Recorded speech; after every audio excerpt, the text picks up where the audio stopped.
गेल्या आठवडाभर पडणाऱ्या मुसळधार पावसामुळे जनजीवन हे विस्कळीत झालेलं होतं। मात्र गेल्या 24 तासापासून काही प्रमाणात पावसानं उघडीप घेतल्यामुळे पंचगंगेसह सगळ्याच नद्या या आता पाणी पातळीमध्ये त्यांच्या घट होताना आपल्याला पाहायला मिळते। सध्या आपण आहोत पंचगंगेच्या घाटावरती आणि इथली दृश्य दाखवण्याचा प्रयत्न करतोय। मी ज्या ठिकाणी उभा होतो त्या ठिकाणी जवळपास 3 फुटापेक्षा अधिक पाणी होतं। मात्र आता कालपासून हे पाणी आता हळूहळू त्या पाणी पातळीमध्ये घट व्हायला सुरुवात झाल्याचं आपल्याला पाहायला मिळतंय। सध्या पंचगंगा नदी आहे ती 35 फुटांच्या वरती वाहताना आपल्याला पाहायला मिळते।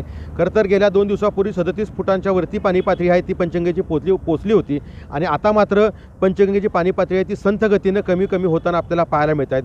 परिणामी जिल्ह्यातले जे पाण्याखाली गेलेले बंधारे आहेत ते देखील आता हळूहळू खुले व्हायला सुरुवात झालेली आहे। त्या मार्गावरती वाहतूक देखील काही प्रमाणात सुरळीत होत असल्याचं आपल्याला पाहायला मिळतंय।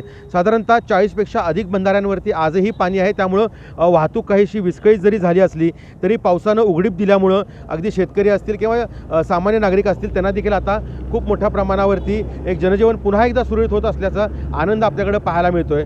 दुसरीकडे पाहिलं तर राधानगरी धरण आहे ते 61% भरलेलं आहे, कारण राधानगरी धरण आहे ते कोल्हापूरची तहान भागवतं आणि या धरणात देखील आता मोठ्या प्रमाणावरती पाण्याची आवक होताना आपल्याला पाहायला मिळते।